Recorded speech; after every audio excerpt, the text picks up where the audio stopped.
Broadcast is now starting. All attendees are in listen-only mode.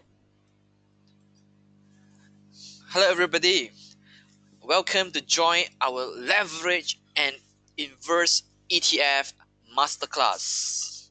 So my name is Choo and today I am not playing the moderator role, but today I am playing the speaker role.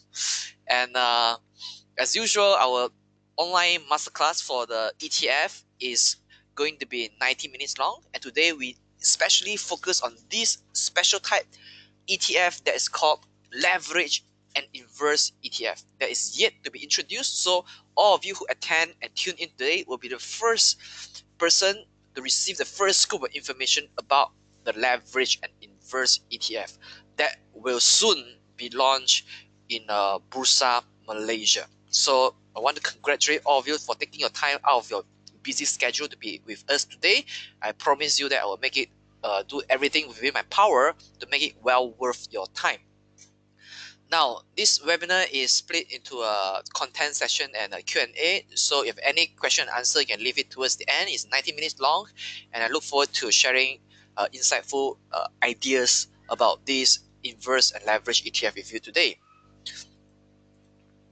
Disclaimer: now whatever we share in this webinar is only for educational purpose only, and trading leverage and inverse ETF carries a substantial amount of risk, so please be well educated, and in no way that give you any buy or sell to trade any stock. So just take it as a case study for educational purpose. Now allow me to share a little bit about myself, to blow my own horn for a little bit. I'm a financial speaker, trader, and investor with 10 years of experience trading and investing in local and international stocks, ETF, and currency. Now, as for ETF, I've traded for over 3 years, so I have a fair amount of experience to share with you about leverage and inverse ETF. And in fact, leverage and inverse ETF is one of my favorite tools when it comes to achieving a magnified return for myself. And I'm a certified professional trainer by UK, and as a speaker, I speak regularly for the Bursa Young Investor Education seminar for investment banks and for technical charting companies. I also design and conduct stock simulation game and workshop for Bursa Malaysia Worldwide, and I've trained more than 10,000 students in the area of stock investment. Now, currently, I give a weekly commentary on a City Plus FM, which is the Chinese version kind of radio station like BFM. So it's a Chinese business and finance radio station on City Plus FM. So you want to hear my review, you can go to City Plus FM. I give a weekly commentary, and every month I was invited there to give outlook. And in 2015, the highlight of my life came when I was acknowledged by President Obama for my work as a young leader in financial education. So that's a little bit about me. 10 year experience, traded ETF for over 3 years. So what will we cover today? Firstly, we will do a recap on ETF, because some of you here, ETF may look new to you, while some of you here have known what is ETF. So we will just do a quick recap of what is an exchange traded funds. Then we will move on to the leverage ETF to explain to you what is a leverage ETF, and then we'll talk about inverse ETF. And the last segment of this webinar will be dissecting the compounding effects of ETF and how, as a trader, we can use this compounding effect to our advantage. So, ETF recap. Look at this FBM KLCI. Now, over the past 10 years, we have seen that FBM KLCI have risen about 106%. Now, the question here is, can we participate to invest in the top 30 companies? Because oftentimes indices, we can't really invest in indices. So if you want to invest in indices, you have to go through this special instrument called exchange traded funds. So instead of buying 30 companies on Bursa Malaysia KLCI, FBM KLCI, you can buy 1 unit of exchange traded funds, then you can own the 30 companies, the 30 largest company on Bursa Malaysia. So let me give you an example. Okay, So if you invest in KLCI ETF in this chart, which is dotted in a blue color, versus the index itself, which is a FBM KLCI, which is in red color, you see that the ETF and the index almost mirror. Okay, so almost mirror each other. So by right, KLCI ETF is supposed to mirror close to 100% about the FBM KLCI. However, because it only mirror on a daily basis, it is not mirror over a long period of time, which I will explain it to you in a while more. So we will see discrepancy if we stretch it across a longer period of time. But even though it is in such a way, we will also see that it is very close to each other. See, over the past this is about over the past 8 years, since 2010, when the ETF was introduced, until 2018, you see that ETF is up 46.51%, while the KLCI index is up 41.31%. So the ETF outperformed the KLCI ETF for a fair bit, to about 5% over an 8 years period. So a normal ETF like KLCI ETF, which is issued by M Invest, closely mirror it give about one-time return. So if KLCI go up about 5%, then KLCI ETF will likely to go very close to 5%. Okay, if on intraday basis, if KLCI index go up 0.5%, then the KLCI ETF will likely to follow suit, maybe at 0.5 or 0.495%. So it is very closely mirrored, because the construction of the KLCI ETF is based on the component stocks of the FBM KLCI index. So if FBM KLCI index constitute, let's say, 12% of public bank, 10% of Maybank, 10% of Tenaga, then the KLCI ETF fund, they will use 12% to buy into public bank, and 10% buy into Maybank, 10% buy into Tenaga. Okay, so Tenaga Nasional Berhad. So the performance of the ETF should mirror the KLCI index. All right, so that's how an ETF following the underlying assets such as FBM KLCI can be constructed. So let me sum up. Normal ETF will give you about one-time return, or will closely follow the performance of the underlying asset. In this scenario, it is KLCI ETF. So what is an ETF? Now, ETF, think about it in this way. ETF is an exchange traded fund that's like a mutual fund that's traded on stock exchange. So, traditionally, if you want to go fund, you want to invest in fund, you have to go through a middleman. And a middleman could be a financial advisor. So, and a financial advisor charge you a certain amount of fee. So let's say they understand about your financial background, they understand about your risk tolerance, your financial objective, then they recommend a fund to you. They say, how about you buy ABC fund? Okay, how about you buy a public mutual fund, you buy a spring fund, Kananga fund, so there are a lot of fund example they can give to you, a bond fund, conservative fund, growth fund, and so on. So when you buy through them, they will charge you about 5% initial sales charge, okay, more or less that figure, or 5.5% initial sales charge. So that means the moment you invest 10,000, maybe your 550 ringgit will go into commission to the agency, which is the financial planning agency. And every year they will charge you maybe 2% asset management fee. The fund will charge you 2% asset management fee. So as you look at it, the cost of you investing in the fund is higher. Okay, so some smart people in Western countries, I would think it's about in Wall Street, think that how about we do away with the middleman?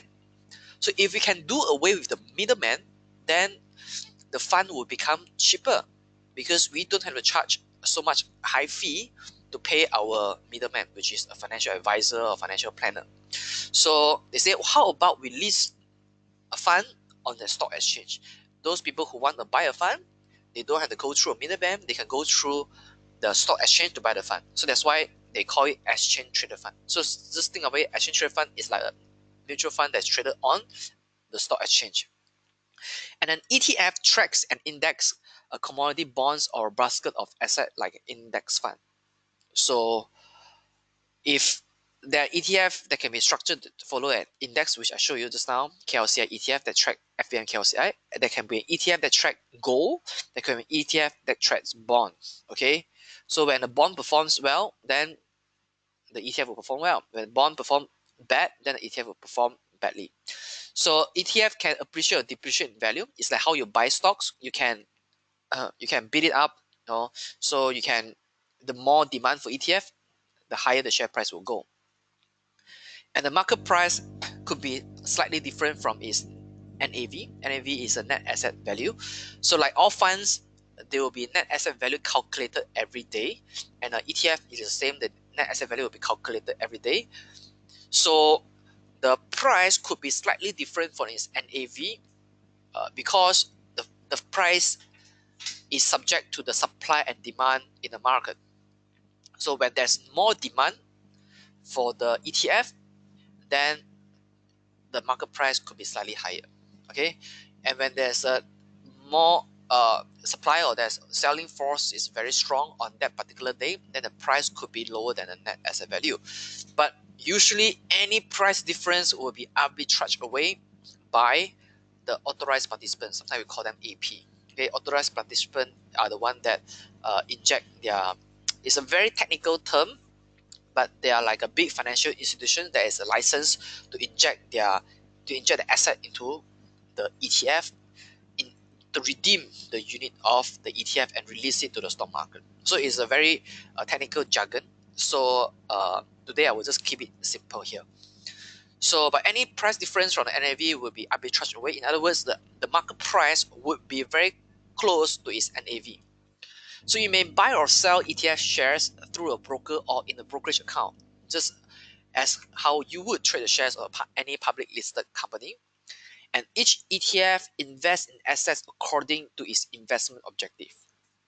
So if the objective is to invest in bond, they will invest in bond. If the objective is to track a certain index, they will track a certain index. Okay.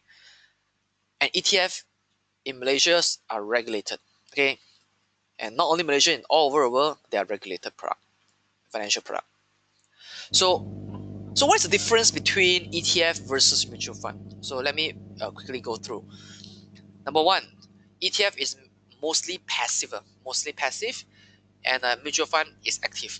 Now, more ETF, they invest in ETF because they want the fund to track the index. So because they believe in the economy of KLCI, this is buying the KLCI ETF, and then they believe that the top 30 companies in the Malaysian stock market will continue to perform. So it's passive. So if KLCI go up, it go up. But mutual fund is different. When you invest in mutual fund, they tell you this is a growth fund. We want to outperform the market, so it's more active. So the fund manager do a frequent buy and frequent sell to acquire position and dispose of position very frequently. So that's the difference. Except inverse and leverage ETF, that would be a active management style. Okay, normal pro growth ETF is a passive management style. Now, ETF allows you to continue trading throughout the trading day. In other words, if you feel that you want to sell it at 9 o'clock, you can sell at 9 o'clock. But mutual fund, no. Okay, let's say you feel that the market is going to be bearish and you want to sell your fund. Okay, so 9 o'clock, let's say you go to public bank because you want to access your public mutual fund, you want to sell off your public mutual fund. Then at 9 o'clock, you tell your financial advisor you want to sell. Then the market tank, let's say tank 2%, and then on at the end of the trading day, which is 5 o'clock, the fund manager will only be able to help you to sell. So you can only trade a mutual fund after the market close at the net asset value. Okay, you can't trade during the trading session. because they haven't calculated net asset value, so they can't tell you at what price you can sell. So usually at the end of the day, you'll be able to buy or sell. So that's the difference between the ETF and a mutual fund. Third is expense ratio. ETF, the expense ratio is lower. Expense ratio means the transaction, the cost of managing a fund. Okay, ETF is low because passive. They don't need to hire so many fund managers to manage your positions. So mutual fund is higher because they need to actively trade your money, actively invest your money. So that involve frequent buying and selling, which will incur higher transaction costs and which also incur uh, more monitoring of the portfolio, so more labor costs. Transparency. Okay, ETF publish daily, mutual fund publish quarterly of their holdings, and are they diversified? Yes, both are diversified. Both has a professional manager that help you to manage your fund. Both also calculate the net asset value for you. And for ETF, there's no minimum investment amount. Mutual fund, mostly yes. And then ETF, you can trade when market open at market price. Mutual fund trade after market close at net asset value. I mean, ETF, you buy at the market price and sell at market price. Mutual fund, you buy and sell at net asset value. ETF, you can use different order types, like you can do good till date, these are the order type. Mutual fund, you can't. You can only instruct your financial advisor to buy or sell. Okay. So there are different ETF asset class. I mean, they can be structured in different asset class. Like in Bursa Malaysia, we have equity asset class. That means the ETF that tracks stocks, equity performance, and we also have ETF in commodity, ETF that is tracking gold, and we also have ETF that track bonds. And in Malaysia, these are the 10 ETF that we have available on Bursa Malaysia. So number one, the name is ABF MY1. It's a track market iBox ABF Malaysia Bond Index. Number two is CMB A40, allow you to buy into FTSE ASEAN 40 companies. That means the ETF tracks the ASEAN 40 index. So if you want to own 40 largest company in ASEAN without buying 40 individual companies, you can buy into this ETF. Then we have CMB C50. You can buy the FTSE China 50 index. So you want to buy the 50 largest company in China, you can go into CMB C50. You can also, if you want to have a stake, and then you want to follow the growth of the KLCI, FBN KLCI, you can buy into FBN KLCI index. Sorry, FBN KLCI ETF. Okay. If you want to buy gold without having to store it at your home, physically storage, you can buy gold ETF, which is an ETF that tracks the London Bullion market gold price. Okay, so this, you see, ETF give you the kind of flexibility. You don't have to physically buy gold and store it at home, but this ETF will really enable you to redeem physical gold when you need it.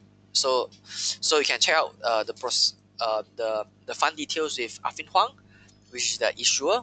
Then we have Met FAPA, which tracks the Thomson Reuters Islamic Asia Pacific X Japan Agricultural Business Index. So you want to own agricultural, some of the largest agricultural businesses in Asia Pacific without buying into individual agricultural companies, you can buy into this ETF called METFAPA, FAPA. We have um, METF SID, which tracks the MSCI Southeast Asia IMI Islamic High Dividend Yield. We have My ETF DJ, which tracks the Dow Jones Islamic Market Malaysia Titans 25 Index.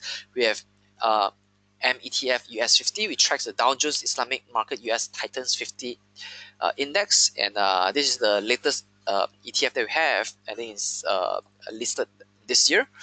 And we also have My ETF ID, which tracks the MSCI Malaysia IMI Islamic High Dividend Yield Index. All right. So these are the 10 available ETF in our market. So if you want to own you want to have a diversified portfolio without having to invest in individual company, you can buy into this ETF. So what you need to know in ETF, firstly is like what I mentioned earlier, you need to know the investment objective. Secondly is you need to know the risk. There could be a market risk. For example, you buy into gold and gold price crash. I mean, you got buy the gold ETF and gold price crash, then you will suffer losses in your portfolio. Number two, tracking difference. As I said earlier, not all funds track precisely. Like some funds maybe have a marginal error by 0.02%. Some ETF has a have a smaller marginal area. So these are some of the risks. For example, KLCI ETF go up 1%, the ETF KLCI index go up 1%, but the ETF go up 0.99%. So these are tracking difference. Number three, currency risk. Let's say you invest in the China ETF. You see, so there's a China ETF that invests in the China market. And when you invest in China market, let's say invest in China A share, you need to have buy it through using renminbi. So there's also a conversion risk between the renminbi and Malaysian ringgit. We also have a liquidity risk. So if the ETF does not have a lot of liquidity, or the fund size is too low, then maybe it did not motivate the issuer to continue maintaining the ETF, then they may face the closure of the ETF. So it happened in other country before. So, or there's not enough liquidity in the market, so you want to buy or want to sell, it is harder. So these are some of the risks that you need to be aware. And of course, there are costs. The passive funds have a lower expense ratio because they don't need more fund manager to manage the fund, or more analysts to analyze, because they just track the index. So literally, there's nothing much active to do. Nothing active need to be done on a regular basis. And there's a brokerage fee as well. So like usual, how you trade shares, there's a brokerage fee. Now, how do we evaluate ETF? First, we track the performance. We see now 1 year performance, 2 year performance, how is a 10-year performance, and so on. We see whether the ETF is performing or not. Expense, some ETF are more expensive. That means they incur a higher expense ratio. Some ETF incur a lower expense ratio. And volatility, some ETF are more volatile depending on what asset class they invest in. Some ETF are less volatile. Some ETF give dividends. Like if you invest in the equity ETF, then equity ETF will give you dividend when the underlying stock give you dividends. Some ETF don't give dividend. For example, invest in gold ETF. So how can gold give you dividend? Because it's not a company, it's a shining metal, it's precious metal. Okay, so there's no way that gold ETF can give you dividend. Liquidity, some ETF are more liquid, some ETF is less liquid. And a provider, are they issued by a credible provider, or they are issued by somebody like experience? The people with more experience will likely to manage the fund better, and people with less experience will likely to have more problem. Okay, now why we need to go into ETF? Because 99% of actively managed US equity funds underperform, and it is on the Financial Times. And a lot of funds are actually going towards ETF now, which is a passive funds. Look at this chart. Since 2012, go to 2016, we see that the flows to passive fund, which is highlighted in blue, is increasing. Okay, while we see that the flows, I mean the money flow, investor money going to active funds such as mutual fund is getting lesser and lesser. Okay, and in fact in 2015, not only they receive lesser inflow, they even incur an outflow of the fund. Okay, in 2015 they have outflow on fund, and 2016 money leave the mutual fund market. Okay, and more money flows to the passive fund. And these are the ETF growth over the past decade. Okay, you see ETF growth in increasing, and we are predicting that by 2023 the ETF total asset under management will be close to 16 trillion by the end of 2023. People forecast. Now, Warren Buffett also said that he will leave behind 90% of whatever money he hasn't already given away, not in Berkshire Hathaway share, but the Vanguard S&P 500 fund that ordinary investors already buy up so quickly. So ringing endorsement don't come any better than this. And one last reason is that the entry fee, as reported by the Star in Malaysia's fund management industry, is among the highest in the world. So you want to save your entry fee. I mean, you want to save from paying so high sales charge to your financial advisor, then you can consider exchange traded funds, which is a passive fund that tracks a certain sector, like agricultural, that track a certain commodity, that track a certain index. So I am done with the ETF recap, which briefly give you an idea what is an ETF. And the main point in the ETF recap is that a normal pro-growth ETF will mirror close to 100%, I mean the performance, so of the underlying asset.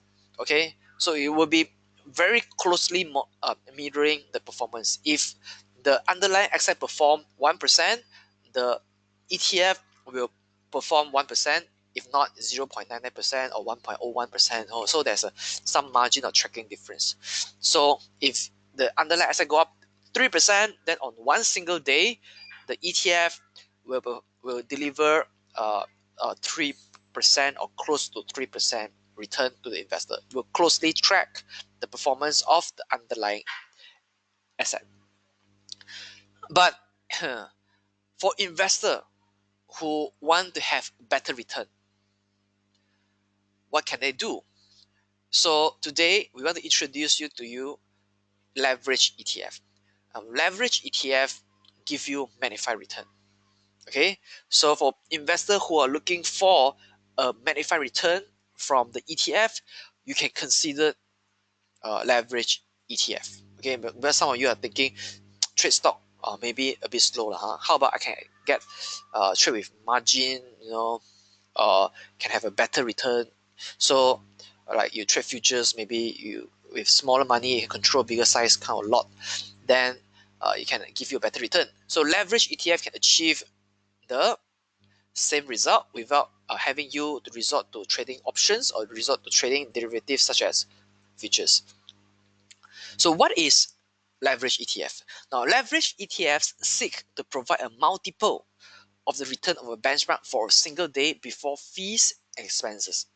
So you see that leverage sometimes is a double the return, or sometimes it's the negative two times. Okay, and leverage ETF are mostly used as a short-term tactical trading tools. Now let me repeat that: it is not a long-term investment tool. It is used for short-term tactical tools. Now most people who trade leverage ETF, whether it's an inverse or it's a pro-growth, we usually uh, exit close operation is either one day or a few days. Okay, because I have held a leverage ETF for a longer period. When I first started, I did not know what is leverage ETF. I go and try, and then in a whole longer period of time, I see that the performance of the fund deteriorate over time. Okay, so I will explain to you in a short while. So in short, leverage ETF is a short-term tactical trading tools. It's not a long-term investment tool. Okay, they have a higher expense ratio as is an active fund. Just like I mentioned to you that ETF are mainly passive, but for leverage ETF, it is actually an active fund because the fund manager every day have to match have to rebalance the ETF itself. So it has usually commands a higher expense ratio. Number four, have a higher risk and higher rewards. So because when it's a magnified, so they will deliver a better return or worse performance to you, which is when you lose 1%, when the underlying asset lose 1%, maybe you lose 2%. Okay,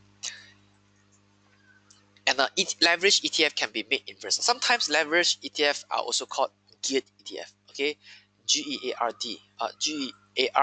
So geared ETF and leverage ETF are the same. And not only leverage ETF can give you double the return, they will also seek to give you a negative 2x, okay, of the benchmark. Okay, so when the leverage ETF is made to provide a negative 2x or negative 3x negative multiple to the return of a certain benchmark, it is called an inverse ETF. Okay, now who is suitable to trade leverage ETF? And this is very important for people. Leverage ETF are designed for sophisticated investors who understand the risk associated with the use of leverage, who understand the consequences of seeking daily leverage investment results, and who intend to actively, hear me right, I say actively monitor the portfolio. Okay, So if you don't understand the risk associated to the use of leverage, and you don't really understand the consequences of getting a daily leverage investment result, and if you want to do it passively, leverage ETF are not for you. Okay, so if you know that you can accept the risk, if it can get you multiple kind of returns, but at the same time you engage in higher amount of risk, you understand the consequence of getting a daily leverage returns, and you can monitor your portfolio actively, then this product is for you. And it is not designed for people, for investors who cannot tolerate substantial short-term loss, because when the market go adversely against your position, then you will suffer losses. When you are unfamiliar with the unique nature and performance characteristics of the funds that seek leverage daily investment results, and is certainly not for long-term investors who don't monitor their portfolio frequently. Okay, and if you can't monitor your portfolio frequently, and this leverage ETF is not for you. Okay, when I talk about leverage ETF, it means that it's include inverse ETF as well. So remember, if you cannot tolerate substantial short-term loss, you are not familiar with the characteristics of funds that seek leverage daily investment results, and if you don't monitor your portfolio frequently, this is not for you. Okay. Now, before we go into leverage ETF further, let us do something like which is let us do a poll.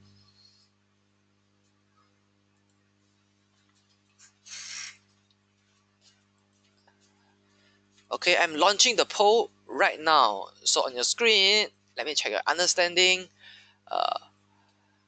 Who is not suitable to trade leverage ETF? Select one of the following. Is it a long-term investor who don't monitor a portfolio frequently, or traders who understand the risk of leverage? Okay. Please take another 15 seconds to participate in this poll.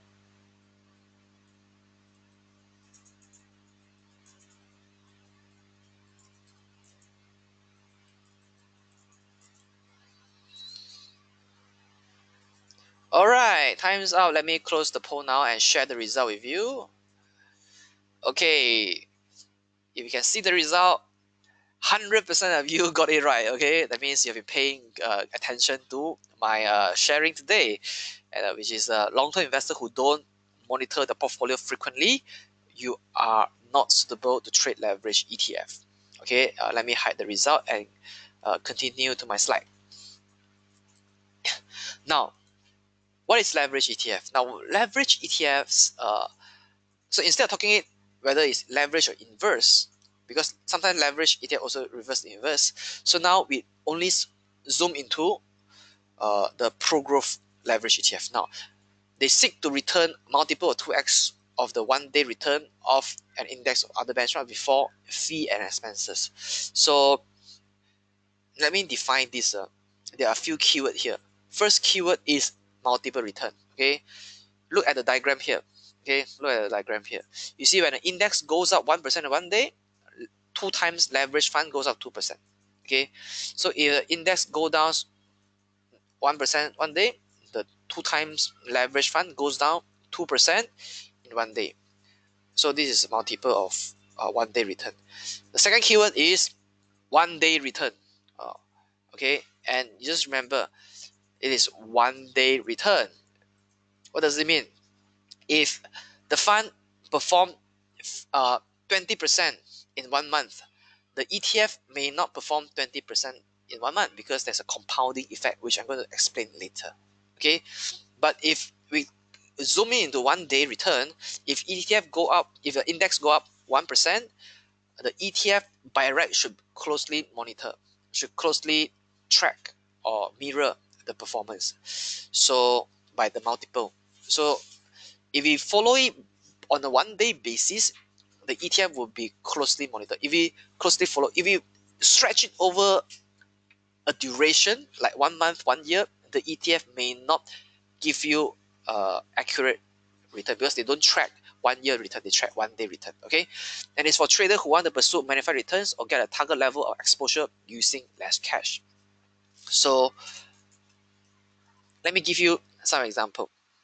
of how the components of leverage ETF, how ETF can be constructed. So there are a number of ways that a leverage or a geared ETF can be constructed to achieve its objective.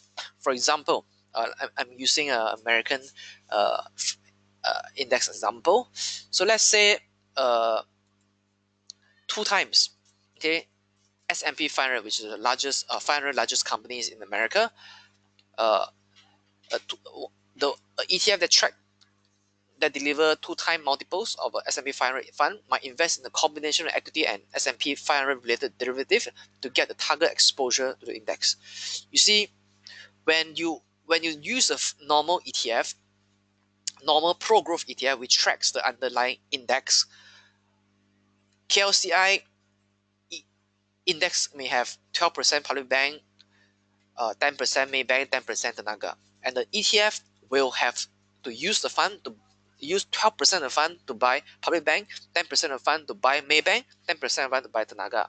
So all the money in the ETF will be pulled into the equity class. But when it comes to leverage ETF, because you want to use less cash to control a bigger amount of the positions, so you have to use derivative. So in this example,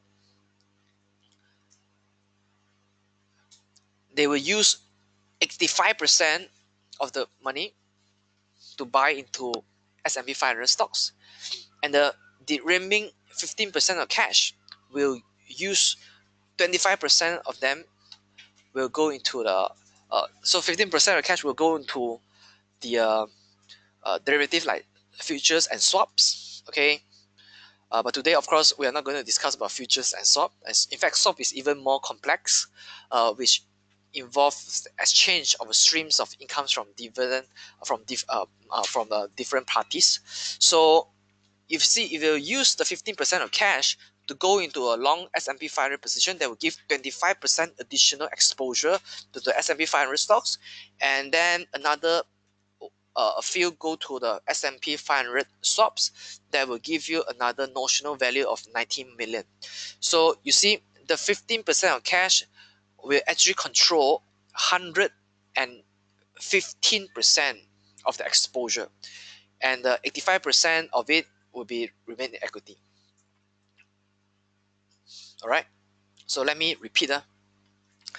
This is not very important, but just to show you that how a leverage ETF can be constructed.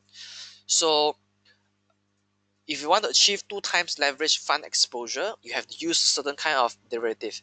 So the 85% of the cash could be used to buy into S&P 500 stocks, while the 15% of cash will go to derivative. Now this 85% of the stocks will give you 85% exposure to the S&P 500 stocks, while the 15% of cash will need to cover, we need to deliver 115%. So in which they will use some of the cash to buy the long S&P 500 futures, which will give you 25% exposure, and then the remaining fund will go to long S&P 500 swaps, will give you 90% of the exposure to the S&P 500 stocks. So in this case, you control 200 million worth of positions. Okay, so in other words, when the index go up 1%, the leverage fund will go up 2%. When the index is down 1%, the 2 times leverage fund will go down 2%. Okay, so this is an example of how a fund manager can construct a sample of 2 times S&P 500 using derivative. So here are some examples of a leverage ETF around the world. So I commend Bursa Malaysia for coming up will be soon launching this new product, leverage ETF. So today, this is to introduce you to the leverage ETF. Okay, so on the US market, we have the DDM. This is the ticker symbol issued by a ProShares. Okay, ProShares have this ETF called DDM.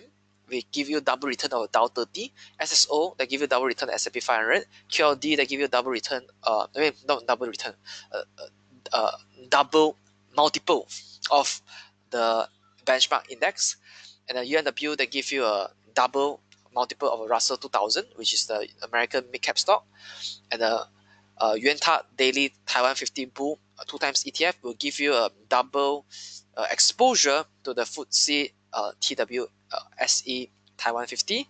Codex Leverage will give you the double exposure to Kospi 200. Samsung HSI Daily 2 times Leverage ETF will give you a double exposure to HSI. And the Rakuten ETF Nikkei 225. This is the Japanese company that will give you a double exposure to the Nikkei 225 leverage index. Okay, so this is an example of how leverage ETF around the world. Example of some of the leverage ETF around the world. Okay, some of it in America, some of it in Taiwan, some of it in Korea, some of it in Hong Kong, some of it in China, some of it in Japan. So this is an example of 2 times leverage ETF. So this is a one year long. If you want to buy into a Dow Jones Industrial Average Index, you want to have a magnified return, you can go for DDM, which give you a double return. So over the past 1 year, when the Dow Jones Industrial Average performed 16.41%, the DDM performed 33.5%, very close to double the return. Okay, so you see the graph closely mirror. Huh? So if you stretch it over a period of time, it is not exactly double exposure, but it is still close to double. So another example in Taiwan, which is Yuanta Daily Taiwan 50 Bull, 2 times ETF. You see that Taiwan 50 index is in red color, while the 2 times ETF is in blue color. So it closely mirror it by a double exposure. So when over the past 5 days, this is 5 days chart, over the past 5 days, when the Yuanta Taiwan index achieves 0.4%, then the TWSE index double 2 times ETF delivers 0.9% return. And let's look at Samsung HSI daily 2 times leverage product, which tracks the Hang Seng Index. So Hang Seng Index is in the red color. Over the past 6 months, Hang Seng Index is actually down 13%, while the leverage ETF that you invest in will be down 25.71%. So you see, it's not exactly double. So when you stretch it over a period of time, it is not exactly double. Okay, so you see, when you lose money, when you did not get it right, then it will also magnify your losses. So that's why I say that for people who cannot cope with the substantial loss over a short-term period, right? Leverage ETF and inverse ETF are not for you. Okay, because no point investing in it, and then you do not have a peace of mind. I mean, you cannot sleep at night. So it's not right for you because it gives you a magnified return and a risk as well. So another example I took is Rakuten ETF, which tracks the Nikkei 225 leverage index. And even though it's the same name, Rakuten, like one of our stockbrokers here, but it is not listed here. This is listed in Tokyo Stock Exchange. So, but it's by the same company. Okay, it's Rakuten. So the Nikkei 225 index, red color, performs 0.38% over a period of 5 days. But then the Nikkei 225 index double ETF delivers 0.92% in 5 days. Okay, you see that? So this is the performance. And then we also have ETF that aim to give you higher amount of return.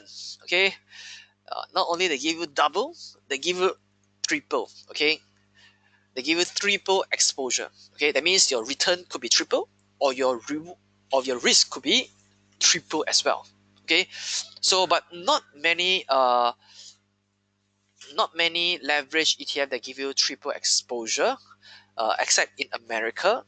The financial institutions are more aggressive, and then they issued a lot of quite a number of the leverage ETF that give triple exposure. So for the case studies basis, we just take U Dow, which give you triple exposure to the Dow 30. We talk about U Pro, they give you triple exposure to the S&P 500, and we talk about TQQQ, which give you a triple exposure to Nasdaq 100, and we talk about URTY, which give you triple exposure to Russell 2000. Now in this case study, let's look at ProShare Ultra Pro QQQ, which TQQQ. So if you believe that the technology stock in America is going to have a strong bull run in the next uh, week or so, you can go into TQQQ, which give you triple exposure. So if you're right, you get 3 times return. Okay, if you're wrong, you incur 3 times losses. All right, so take a look at this example. Nasdaq 100, which tracks the 100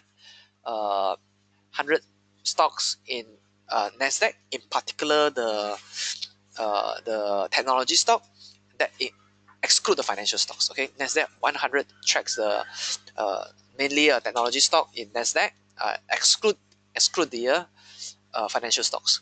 When over the past 1 year it achieved 24.3%, you see the triple ETF delivered 73.2% return. Isn't that incredible? Now, if you get it wrong, you will get triple amount of losses as well. So it is only meant for people who can take this kind of risk. Okay, and if you don't take calculated risk, then if the market go adversely against your position, then you're going to suffer substantial loss. So now let me sum up the leverage ETF. So look at this chart. I arrange it in such a way that it's a single, double, triple exposure. Okay, actually there are four instruments here. First is Russell 2000, which is the mid cap stock in America. Then we have a 1 times ETF, which IWM, 2 times leverage ETF on the Russell 2000, and a 3 times leverage ETF on the Russell 2000. So Russell 2000 is an index. 1 time ETF is a normal pro growth ETF, which you see closely tracks and mirror the index movement. You hardly see there are 2 colors, except where somewhere now you can see 2 colors. And then we have a leverage ETF 2 times, which is labeled in red color. Okay, you see where the index achieves 17.56% return, the double ETF achieves 35.28%. And while the 3 times ETF, which is labeled in orange color, delivers 52.89% return if compared to the index. So you see, so the performance closely related. Okay, it tracks it. It's just that it gives double and triple exposure. Now, what do you want to do if you want to decline? You want to profit from a bear market, profit from a decline. So, may I share with you the danger of short selling? Okay. Now, let's say the ABC share price is 20 ringgit, and you feel that it will crash. So, what you need to do, you can do a short sell. Okay. You can borrow the ABC shares from your broker and short sell it at 20 ringgit. Okay, that means you have to literally get the broker to lend you the shares, and then you short sell it. So I think now the short selling rule is a bit more flexible now. We have the IDSS intraday short selling program available. So you achieve 100% return if the ABC share price hits 0. So when the short sell at 20, when the share price drop from 20 go to 19, you make $1 per share. Okay, And when the share price drop from 20 go down to 18, you make 10% gain. So when the share price go to 0, you make 100% gain. So now let me ask you, can you make more than 100% gain if you short sell? The answer is no, right? Because it is impossible for the share price to go to negative territory. So it's impossible for the share price to go negative. So that's why in short selling, you actually can't achieve more than 100% return. The maximum is 100%, which the share price hits 0. Okay, but so far I have not seen somebody who get 100% return short selling the market. Okay, because literally the share price have not plunged so deep until it's worthless. And then, but you incur 100% loss if the share price hit 40 ringgit. Okay, and you incur 200% loss if the share price hits 60 ringgit. Okay, so in this case, what I want to show you is that you have limited upside gain, which is often kept at 100% return, but you have unlimited downside loss. Okay, because if the share price keep appreciating, keep having capital gain, then you can have 300% loss, 400% loss, So that is the danger of short selling, as the limitation of short selling. Okay, and today I want to introduce you to the tool of using inverse ETF to do short sell. And when you do use inverse ETF to do short sell, you actually invert the equation. You actually have limited downside risk but unlimited upside gain.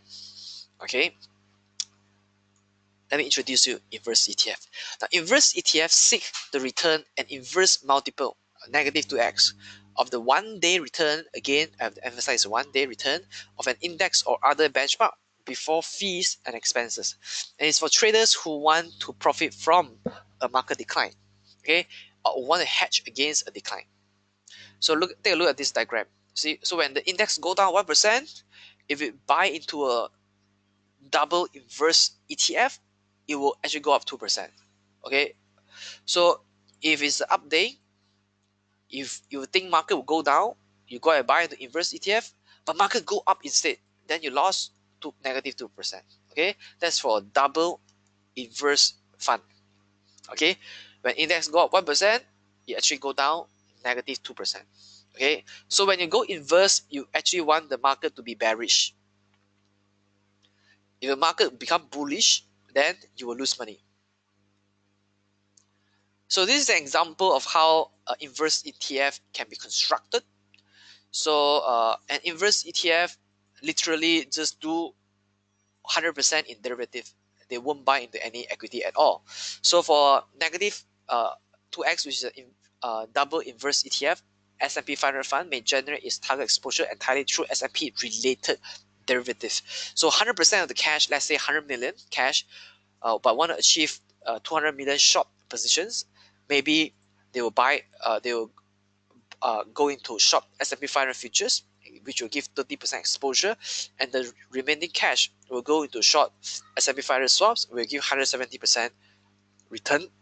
Not return. Give 170% exposure to the S&P 500 short position. Okay. So here are some example inverse ETF. For example, if you want to short Dow Jones, you think that Dow Jones is going down, you can buy into go long in DOG, or you think that S&P 500 will going to crash, you can go buy into a unit in SH. If you think that Nasdaq is going to crash, you can buy into PSQ. If you think that Russell 2000 is going to crash, you can go to buy into RWM. If you think that FTSE TWSE Taiwan 50 will go down, then you can buy into Yuanta Daily Taiwan 50 Bear. If you think that Kospi 200 will go down, you can buy into Codex in the inverse. If you think that Hang Seng Index is going to go down, you can buy into Samsung HSI Daily Inverse ETF. If you think that Nikkei is going to be bearish, then you can go into next funds Nikkei 225 Inverse Index ETF, which shorts the Nikkei. Here are an example of inverse ETF. You see that this is using example of Dow Jones again. So if you see Dow Jones go up 16.41% over the past 1 year, then we see that the Dow Jones inverse ETF DOG actually go down by 16%. You see, when Dow Jones appreciate 16%, the Dow Jones Inverse ETF depreciate 16%. Okay, you see, so if you get it wrong, you're going to lose money. Because when you invest in inverse, you anticipate the market to be bearish. But if you turn out to be wrong on your judgment, the market go bullish instead, then you lose the amount of exposure that the underlying asset gave you. Okay, that's for the inverse ETF. And then another example of inverse ETF, okay, TWSE 50 index in the red color, you see it go up 0.68% in 5 days. Then the TWSE 50 index inverse ETF is down negative 0.65%. Okay, so you see, if you get it wrong, you get the other way around kind of return, which is you are losing money.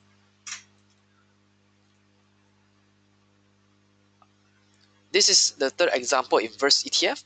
So when Hang Seng Index is down 13.41%, but the Hang Seng Index Inverse ETF is up 12.3%. Okay, but this across a 6-month period, so it's not exactly mirror, but close to it. So you see, when the market go down, when the Hang Seng go down, your inverse ETF make money.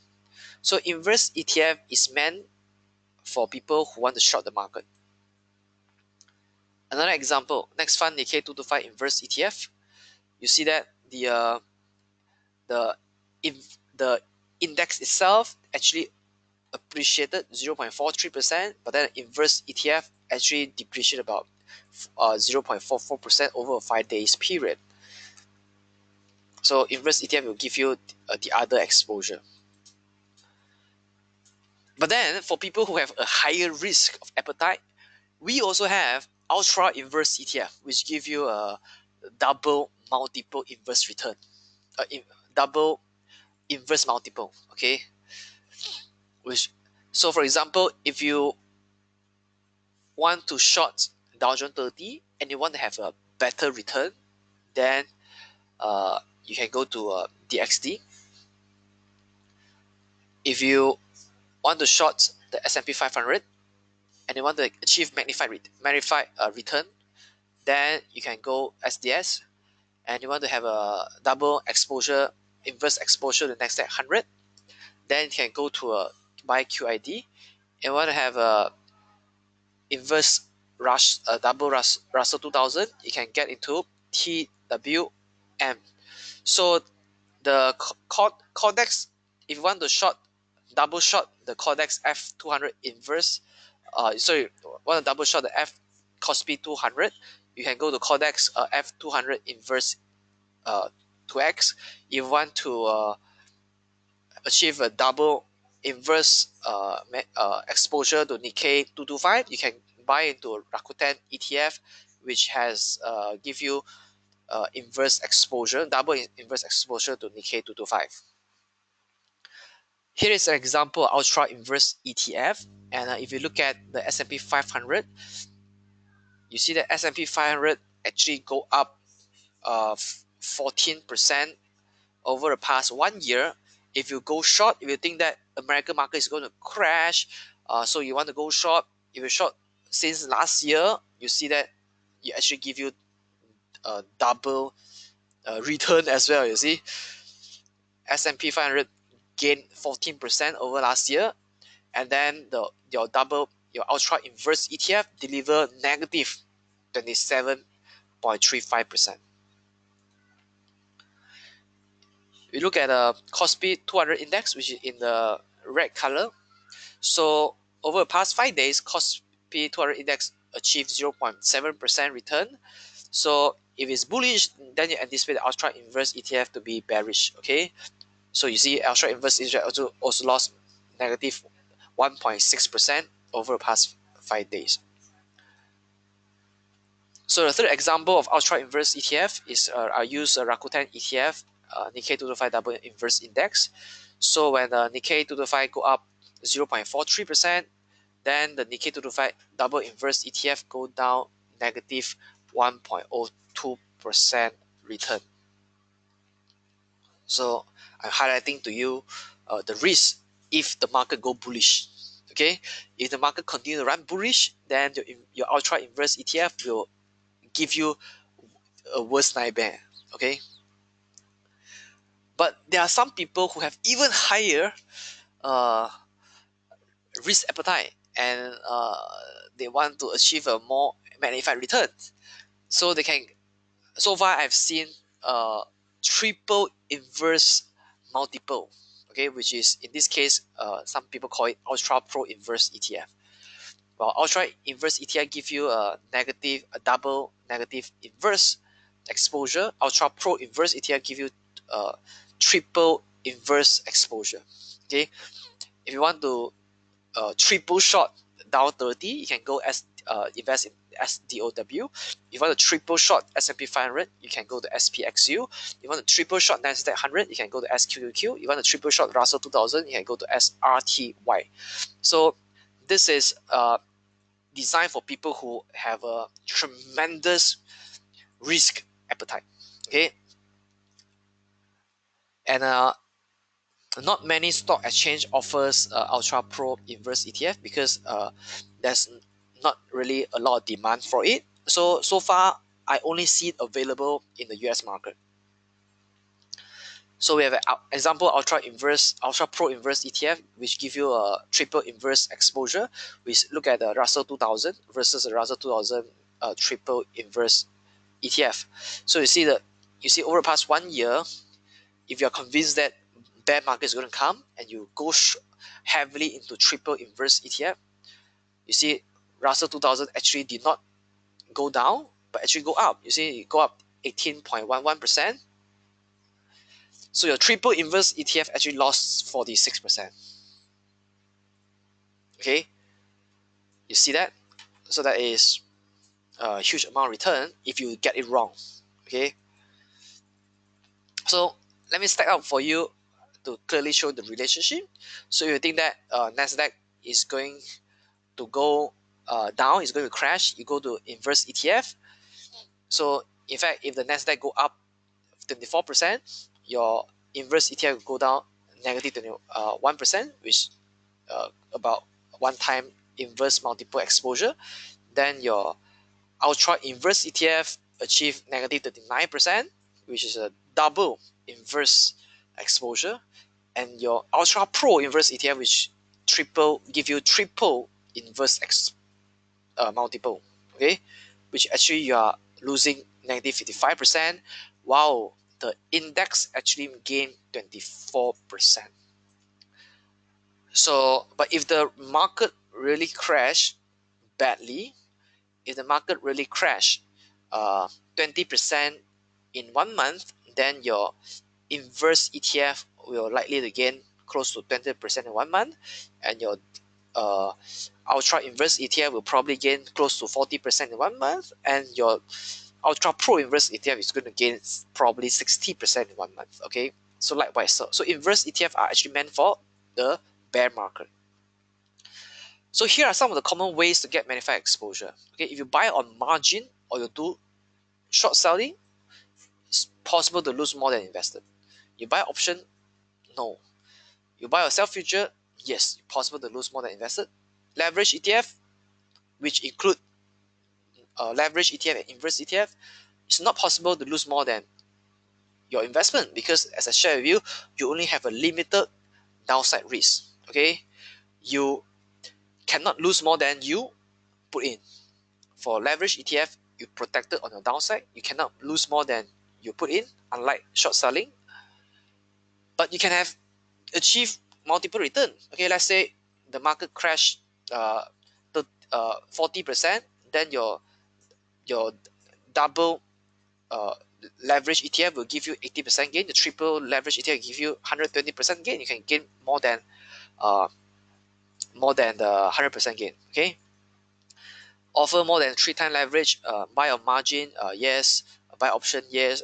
Uh, uh, Buy sell future, yes. Leverage ETF so far no. The maximum is 3 times only. Can provide magnified exposure to an individual stock or security. Buy on margin, yes. buy option, yes. Sell future, yes. Leverage ETF, no, because ETF are usually not tied to one single stock. They are tied to indices. Okay. Available without a margin option for futures account. Okay. Usually this is no. Okay. Buy option is no. Okay. Buy or sell future, no. Leverage ETF, yes. Okay. You can do it without margin.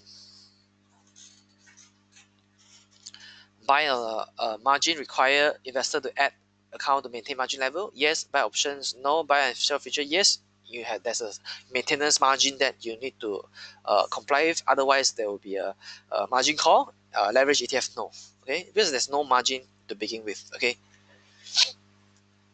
Now, hope that clarify the difference between how you can use gain magnify exposure. If you want to use short selling, you want to buy on margin, or you want to use option to get magnify exposure, or you want to use buy and sell futures to get magnify or exposure, or you want to use leverage ETF. So these are the differences. So now I want to go to the last segment of the compounding effects of ETF. So may I ask you, if day one return is 10%, day two your return is 10%, okay, what is the total aggregate return? Please type the return in the chat box. Okay, let me see your chat box. Okay, what is the return? Okay, please type in the chat box if you have any idea.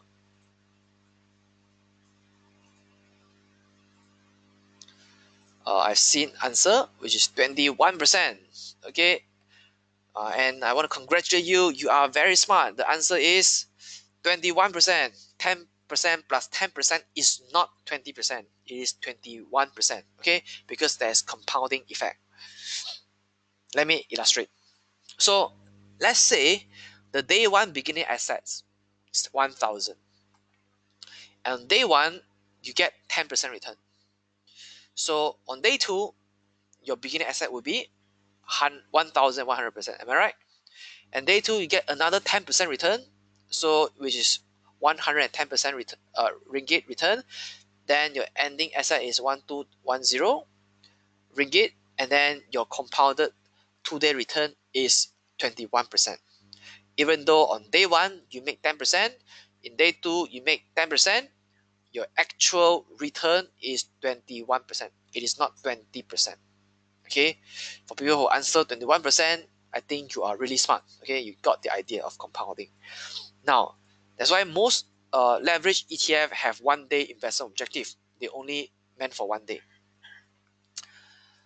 So for any period other than 1 day, the performance of a leverage ETF will not likely equal the benchmark return times the multiple stated in its 1-day investment objective due to compounding.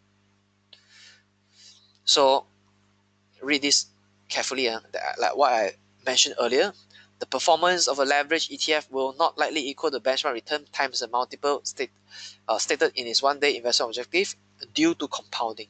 Anything more than 1 day, the return may vary. Okay,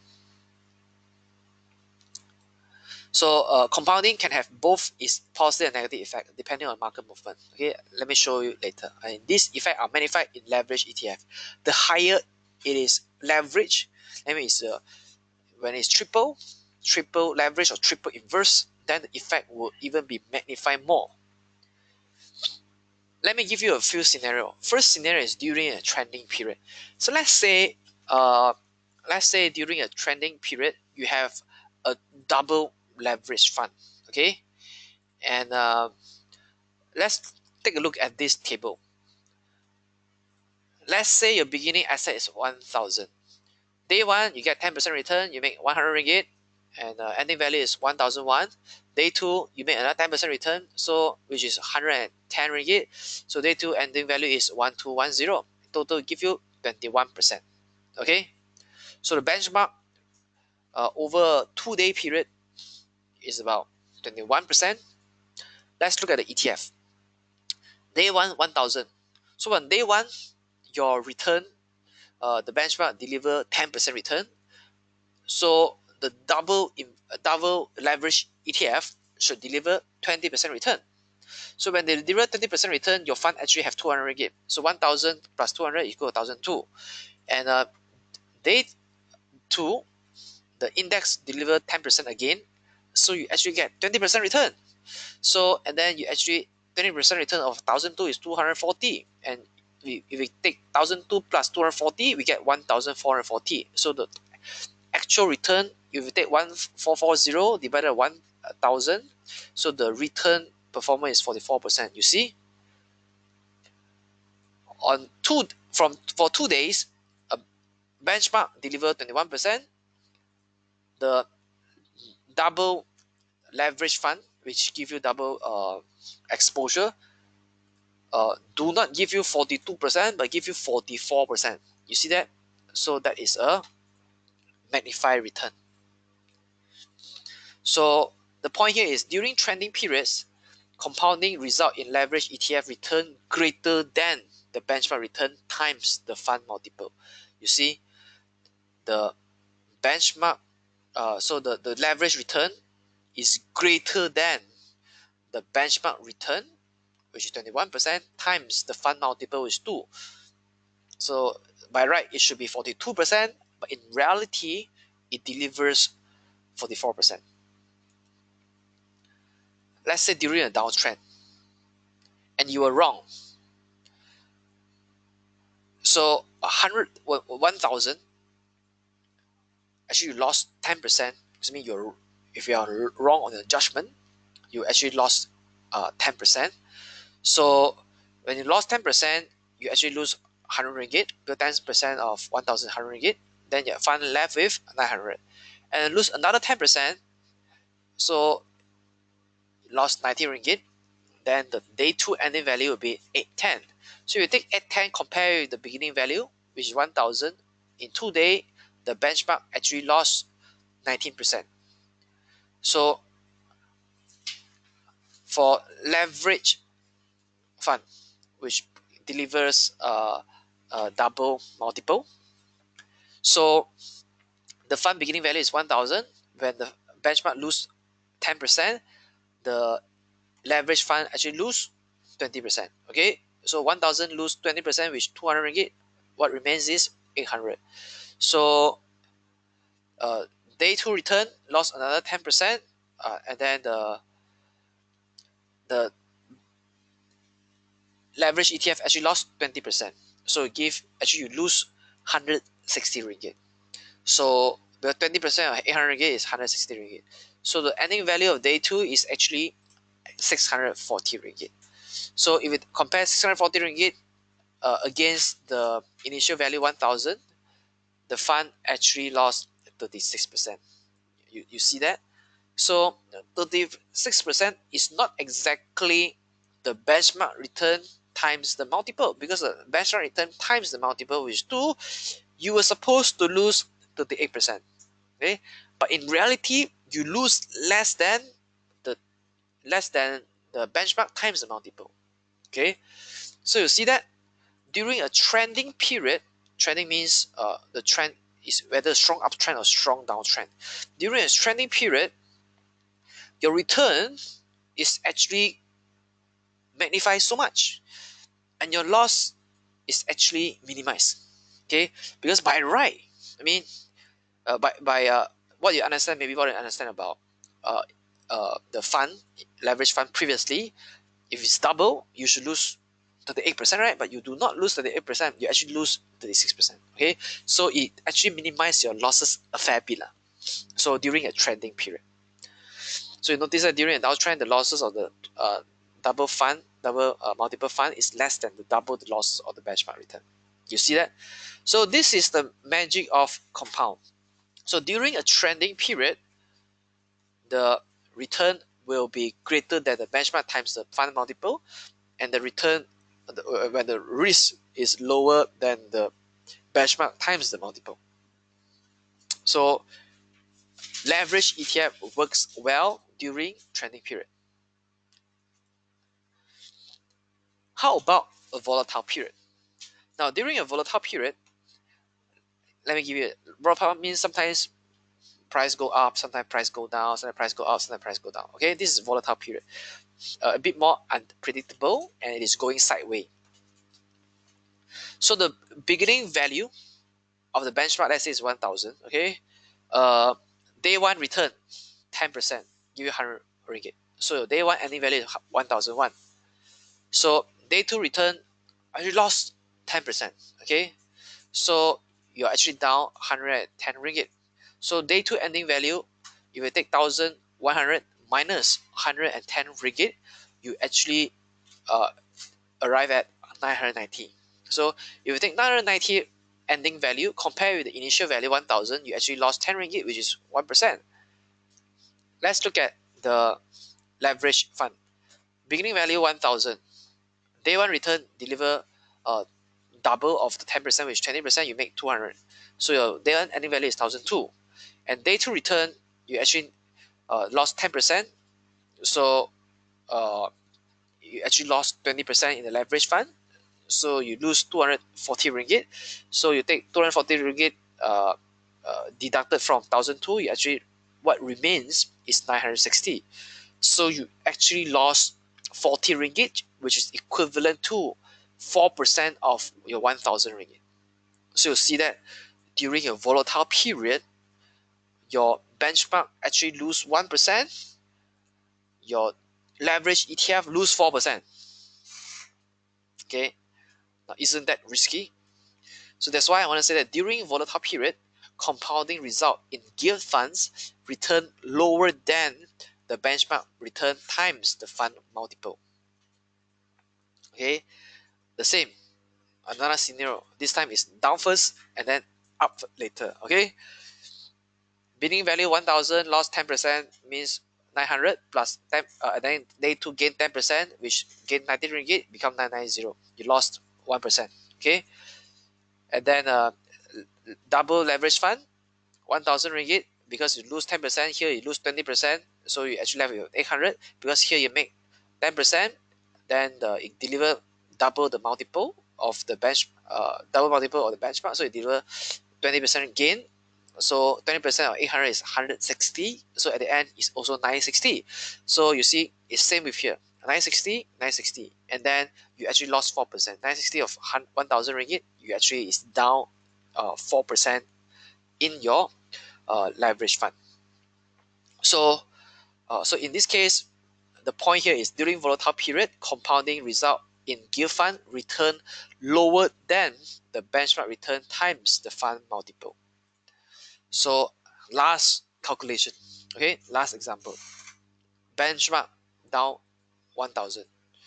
Sorry, benchmark is 1,000, down 10%. Okay, 100 ringgit off. So ending value is 900.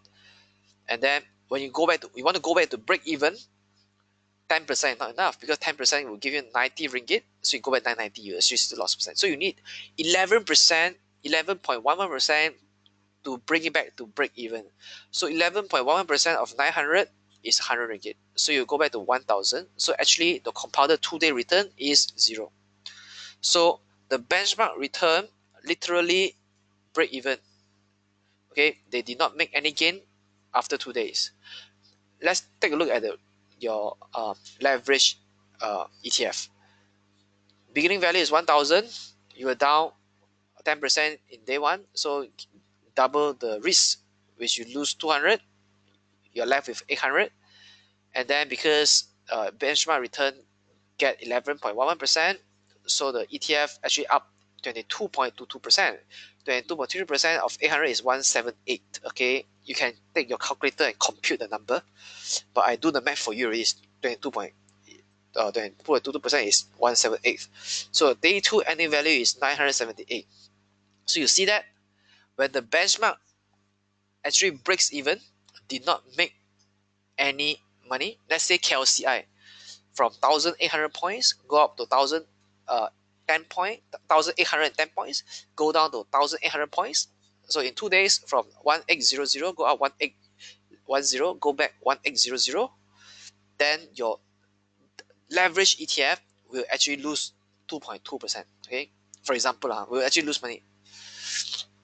Okay, you see that? You see what I mean? So even though the benchmark breaks even, the leverage ETF will lose money during volatile period. So it's important to closely monitor your position in gear funds, okay? Because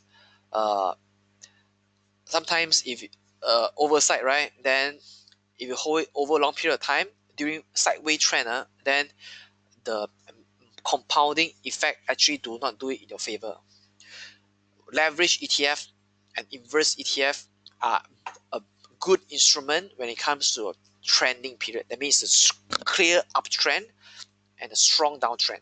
Okay, uptrend is very strong, higher high and higher low very rapidly. You go leverage ETF, double exposure, triple exposure. And if strong bear market, you can do use the inverse ETF. Okay, then give you a magnified return over a period of time. If you go sideways, usually we trade intraday. Use sideways, you should trade because it trade a 1 day return. So that's why I advise you to hold your leverage ETF and inverse ETF over a period of time, unless it is during a clear uptrend or a clear downtrend.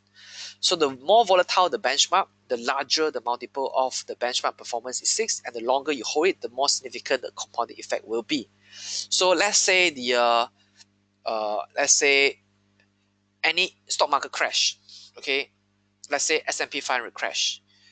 If you go to buy the Ultra Pro Inverse ETF, which deliver inverse triple exposure, and it is a very strong bear market, then the compounding effect will work so much in your favor.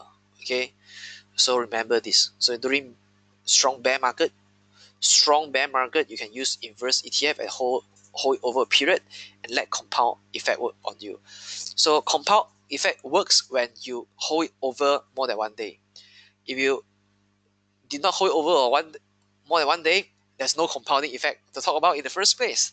So if it's a sideways trend, you want to trade 1 day intraday return, then you close the position in 1 day. So you want to have a compounding effect to work for you, you hold it over a period during a strong trend.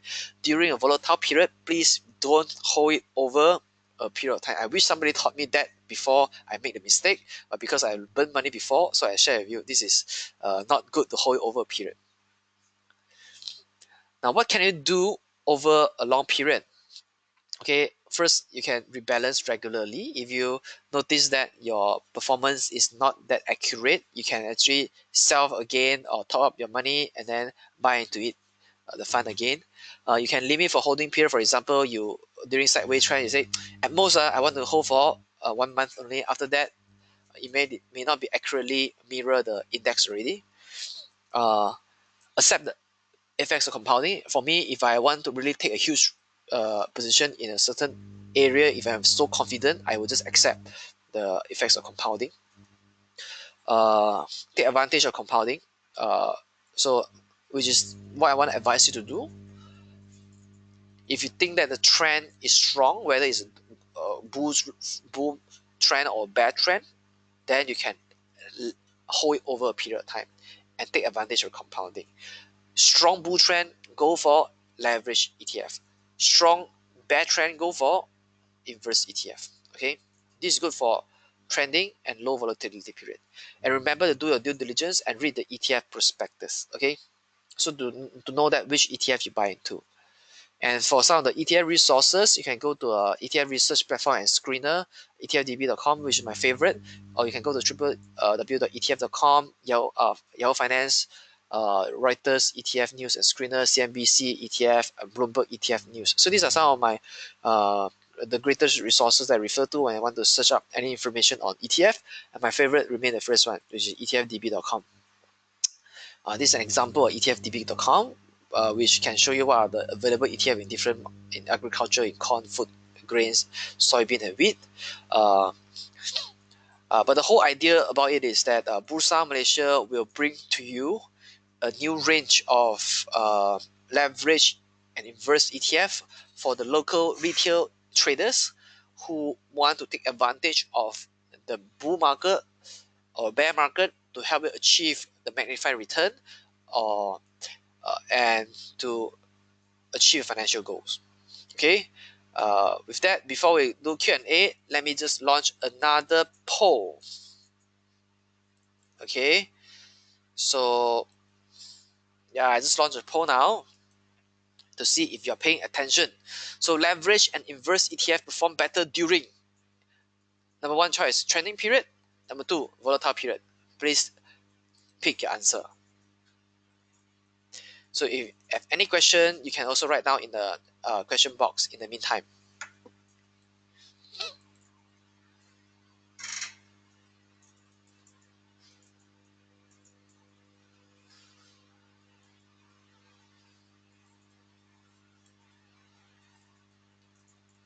Okay, let me close the poll and share the results. So see that leverage and inverse ETF perform better during a trending period. 91% of you got it right. Thank you so much for paying attention. And 9% of you picked volatile uh, period. Oh well, actually, as I mentioned, leverage and inverse ETF perform better during trending period. Okay, for the compounding effect. Anyway, let me just hide the result and go to the Q&A. So let me take a look at the question. Number one, will Bursa have a leveraged foreign ETF? That remains to be seen. I am not sure what product will come out, but at the moment, Bursa has foreign ETF, which you invest in China, ASEAN, But at the moment, we don't know what leverage ETF will come out from the local market. So we'll wait for the news. But rest assured, today you are the first person who receive a proper training in leverage and inverse ETF. So you'll be the first person to take advantage of how to trade the instrument. So second question is, will Bursa have a triple or inverse triple? The answer is, I'm not sure, but I think in the short term, likely to have double first, okay? Because triple, so far in most of the stock exchange around the world, only America has it. Okay, I mean the major stock market, I only see uh, America has it. I have not seen any other country. I could have missed them out because I don't do every stock exchange, but uh, I would say that Bursa is likely to come out with a double uh, exposure first or inverse double exposure. Triple, unless there's a huge demand locally, then the financial institution will issue the product. Okay, and the third question is, ETFs such as FBM KLCI only trade at a very small volume, so will the liquidity risk due to the lack of demand? So that is the question. That is a legit concern, and but of course, as I mentioned earlier, if you want to trade ETF, uh, whether it's locally or is in a foreign country, liquidity is something that we need to look at. At the present moment, the liquidity in the ETF market is picking up. So so when you see that liquidity improve, then you can give give you a better uh, liquidity in the market. So there's a legit concern here, but rest assured that the liquidity is improving. Okay, liquidity is improving. So of course, like a new product, whatever, all new product being introduced, the liquidity will be slow, low first, because not many people are familiar. Okay, unlike you who really take the effort out of the busy schedule to attend our webinar today, uh, not many people will want to learn about this instrument. So when it's first introduced, I think the liquidity will be a challenge. But as more market participants get to know about inverse or leverage ETF, then the liquidity should be able to improve. Uh, fourth question, based on your 3 years experience in leverage ETF trading, can you recommend a trading strategy? Okay, the trading strategy is very simple because it's trading related. So if for me, if I see that the market crash 5%, especially in more than 5%, I will only go inverse. Okay, if the market did not crash more than 5%, I would not go to inverse. Okay, so it's one thing, because I see that the bull is still quite strong now in the market. So that is one strategy for inverse. But for leverage ETF, as of the moment, I dare not go bull either, because I see there are a lot of dark clouds on the horizon economically. So there's a lot of uncertainty there. So I did not dare to go to leverage ETF at the moment to go bull. So, but if suddenly there's very positive news in the market and the market has not priced into it yet, then probably can consider initial positions when the market open. Okay, so to go leverage. So next question: when will Bursa launch the leverage ETF? Now, this one is, we have no idea yet, so we'll just wait for the news. Okay. Next question is,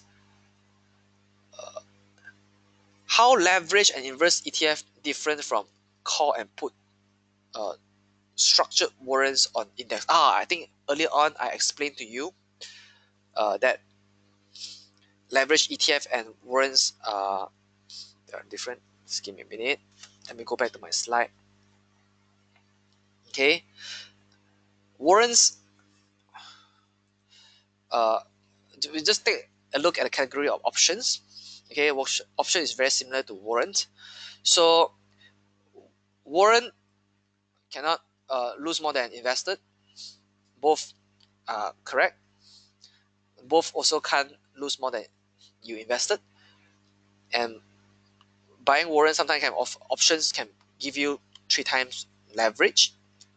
ETF no, and most is 3 times only for leverage ETF. And then buying options will give you a magnified exposure to an individual stock, but leverage ETF do not give you to individual stock because it tracks the index. And then option with margin, leverage ETF. Sorry, option is not is available without margin. Leverage ETF is available without a margin. Yeah, so that's the difference. Hope I answer that question on the difference between structured warrants and inverse ETF. Okay, let me go back to Q&A. Give me a minute. So, okay, let me go back to the Q&A.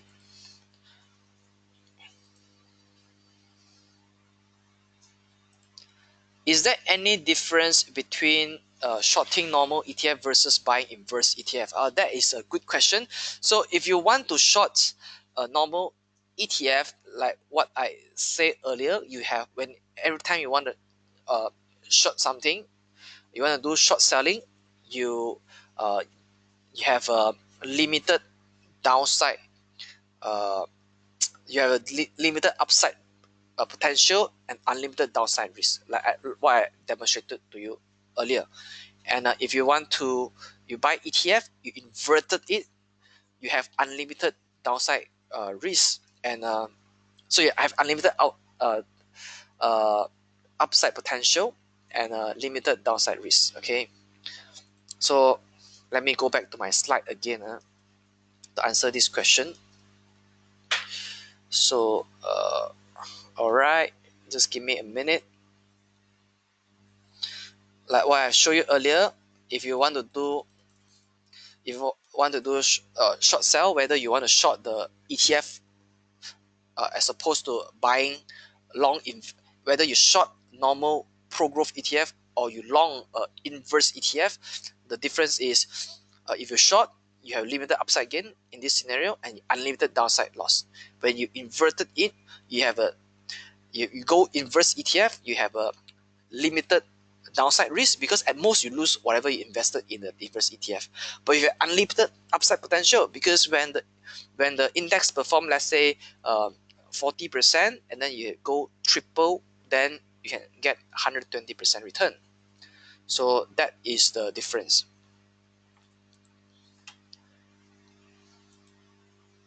Okay, let me see.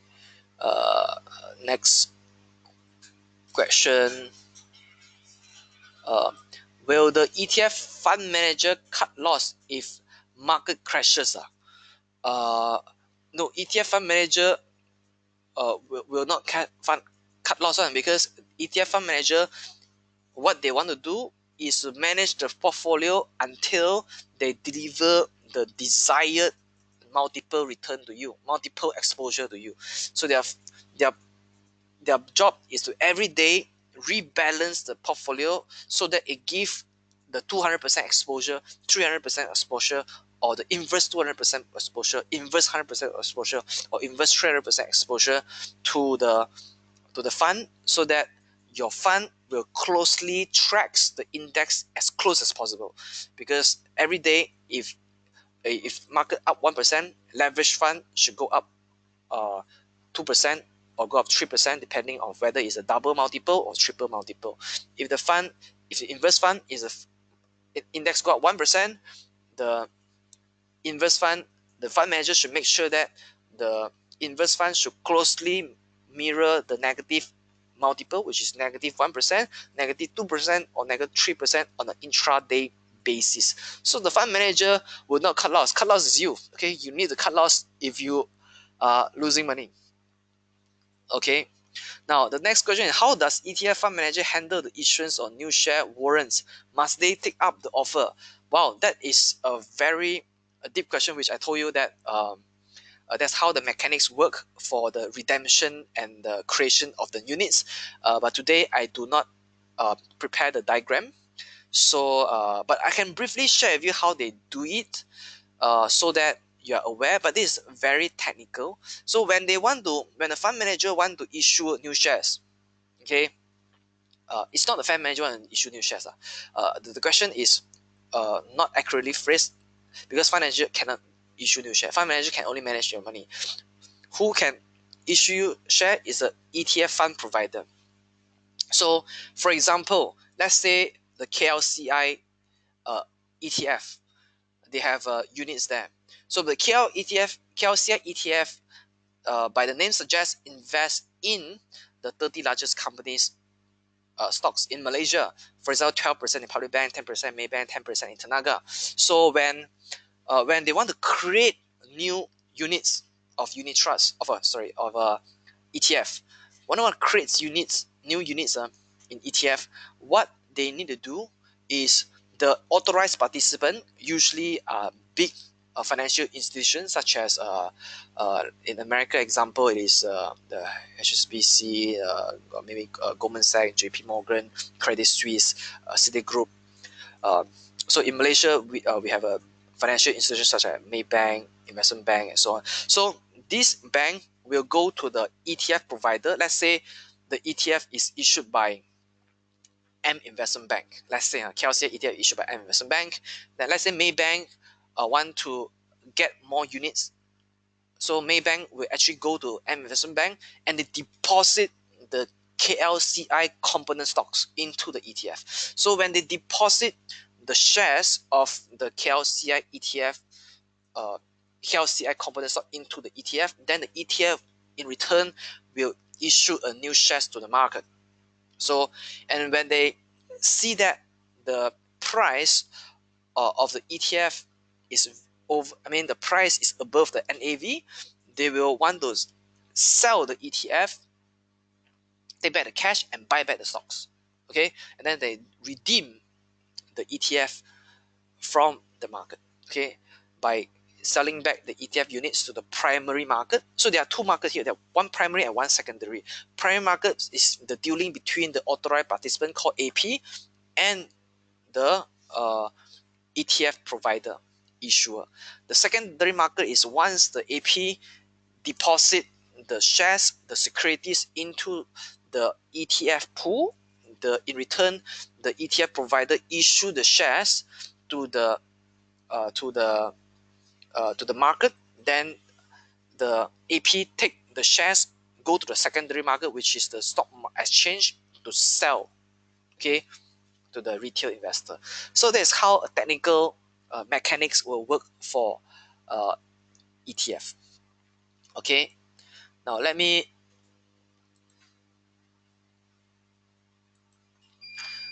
uh, do one more question, which is there fintech or robo advisor that use leverage ETF instrument? Um, I believe there should be robo advisor that use uh, ETF instruments, leverage ETF instrument. Uh, but of course, it's not here because locally there is no leverage ETF instrument yet. But in the market, I believe that there should be robo advisor that will leverage on the ETF instrument. For example, I think recently we hosted eToro, and I'm not sure, but I think you can check. eToro is one of the fintech platform. I think they may have some fund, copy fund that follow traders that use leverage ETF. Okay, just saying. So with that, I think I am done with. Um, we have reached about 9-10 o'clock. So yeah, so thank you so much for tuning in for our tonight's webinar. So let me go to can I do 5 minutes kind of can I do some announcement and 5 minute kind of uh, advertisement? Okay, so we have a waiver of the stamp duty. Stamp duty on a mid and small cap company will be waived effective 1st March 2018 for a period of 3 years. So it's time for you to go to buy a small cap and mid cap stock. And secondly is announcement is that no stamp duty for ETF and structural warrants will be waived. So no need pay stamp duty effective 1st January for a period of 3 years. So as a topic today, ETF, when you trade ETF, no, you don't have to uh, pay for the stamp duty. And of course, one important advertisement today is Bursa Uni Day. Okay, now this Bursa Uni Day is an fun-filled event that we design. We work together with Bursa Malaysia to not only open it for university students, but we also want to open it to the retail public. So if you are a parent or you are a retiree and you feel that you want to enjoy one whole day of edutainment per se, then please bring your family to join Bursa Uni Day 2018. It will be held at Monash University on the 20th of October, Saturday. We have a remarkable speakers lined up from the industry like Fred Tam, like Mohammad Hazia Sri, and we also have entertaining performances. We want to entertain you. Not only want to impart knowledge, we also want to bring entertainment to you. We also invite celebrities to come. We had many booths of fantastic investing games for you to have fun and learn.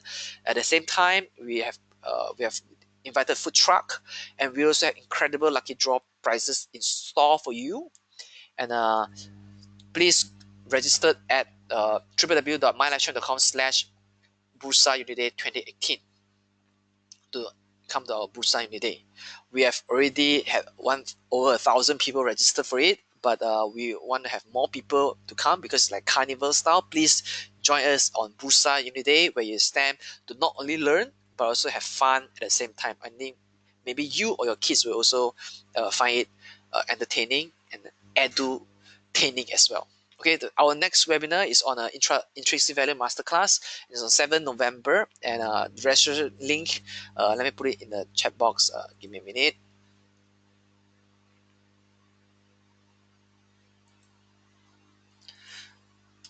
Okay, so if you want to register to know how you can calculate intrinsic value, please register at this link here to share. We have invited a renowned speaker.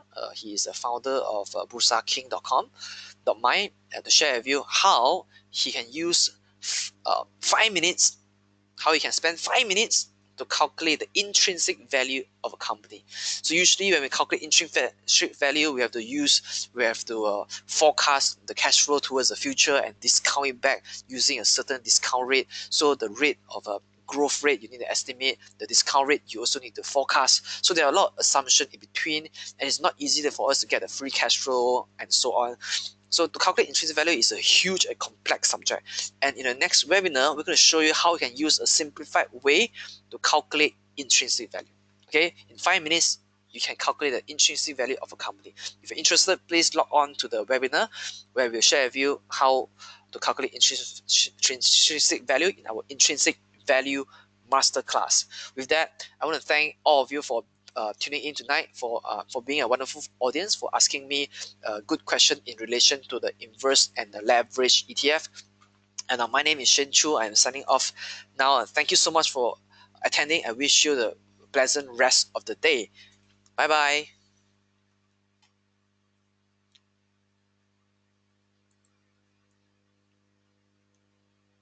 Please remember to do our survey after the webinar.